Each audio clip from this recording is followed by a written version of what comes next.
నియోజకవర్గంలో వలసలు కొనసాగుతున్నాయి. ఇప్పటికే వైసీపీ నేతలు తాజాగా సైకిల్ ఎక్కడానికి సిద్ధమయ్యారు. మోపిదేవి మండలానికి చెందిన వైసీపీ ముఖ్య నేతలు ఆకుల వెంకట్రామయ్య, ఎడ్లపల్లి శ్రీనివాసరావు, న్యాయవాది శ్రీపతి శ్రీనివాసరావు, హరితేజ, కోసూరు బ్రహ్మాంజనేయులు, ఎడ్లపల్లి లక్ష్మణరావు తదితరులు జనసేనలో చేరగా మాజీ ఉపసభాపతి మండలి బుద్ధప్రసాద్ వారిని పార్టీలోకి సాదరంగా ఆహ్వానించారు.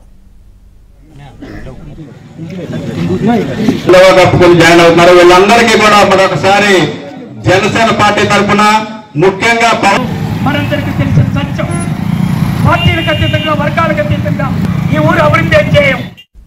ఈ సందర్భంగా బుద్ధప్రసాద్ మాట్లాడుతూ నియోజకవర్గంలో వైసీపీ దోపిడీతో ప్రజలు విసిగెత్తిపోయారని చెప్పారు. అందువల్లే వారు కూటమి పార్టీలో చేరుతున్నారని చెప్పారు.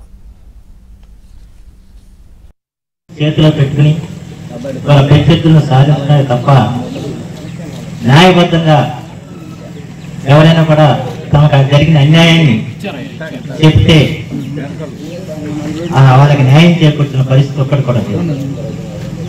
ఆ రకంగా ఆ పోస్ట్ మాస్టర్ కుటుంబం ఎటువంటి న్యాయానికి నోచుకున్న పరిస్థితి ఏర్పడింది. ఆ రోజు నుంచి నాకు చాలా వేదన కలుగుతాను ఉంది. ఇలాంటివి ఉన్నాయి. అలాగే మోగుదేవ ఒక మాస్టర్ గారు నా దగ్గర మొదలుపెట్టుకున్నాను. నేను ఒకటి చెప్తున్నాను,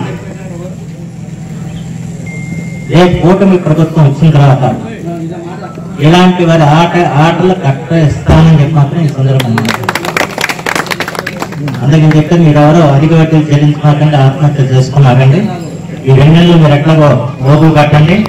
ఈ 2 నెలల తర్వాత వచ్చే ఎట్టి పరిస్థితులను కూటమి ప్రభుత్వం వస్తే కూటమి ప్రభుత్వం వచ్చిన తర్వాత ఎవరైతే ఈ కాలమని బాధితులకి ఉన్నారో వాళ్ళందరికీ న్యాయం చేస్తా అని చెప్పి ఈ రోజున కథ ప్రభు నేను చెబుతున్నాను. ఈ మాటకి నేను నిలబడి ఉంటాను.